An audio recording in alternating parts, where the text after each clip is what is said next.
আসসালামু আলাইকুম সবাইকে। সবাই কেমন আছেন? আশা করছি সবাই অনেক বেশি ভালো আছেন। খাওয়া দাওয়ার ভিডিও নিয়ে আবার চলে আসলাম আমি। আজকে আমি মজার মজার খাবার রান্না করেছি। এখানে পটল ভাজা আর ঢেঁড়স ভাজিটা নিয়ে আসছি। তো প্রথমে এটা দিয়ে খেয়ে নিব। বিসমিল্লাহ।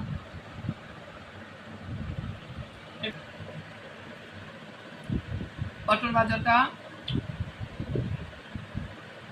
মজা হয়েছে না।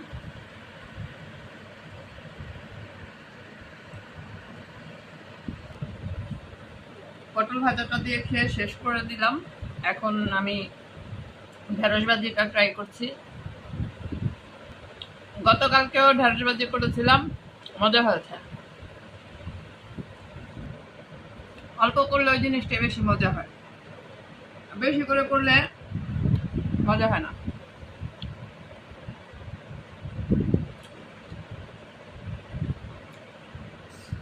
ঢেঁড়স ভাজি দিয়ে খেয়ে এখন নিয়ে আসছি আলু দিয়ে লোটা মাছের শুটকি রান্না করেছিলাম।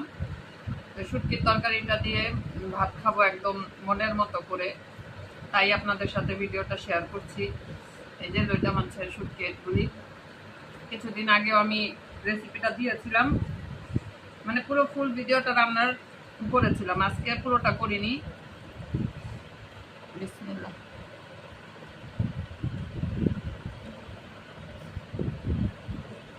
অনেক মজা। শুটকির তরকারি দিয়ে ভাত খেতে তো ভালো লাগে অনেক, আর যারা পছন্দ করে না তারা অনেক বড় একটা জিনিস মিস করে যায়।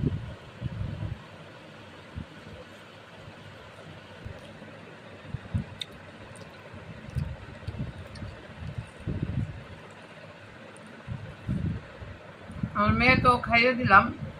ওর এই লোটা শুটকি দিয়ে আলুটা রান্না করলে ওর অনেক পছন্দ হয়।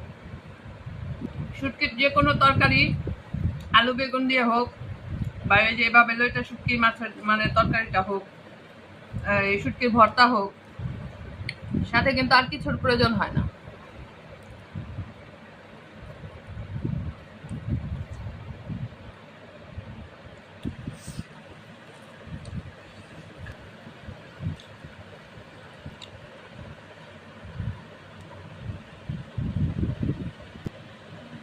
আঙুল চেটে পুটে ভাত খাওয়ার মতো আজকে অবস্থা।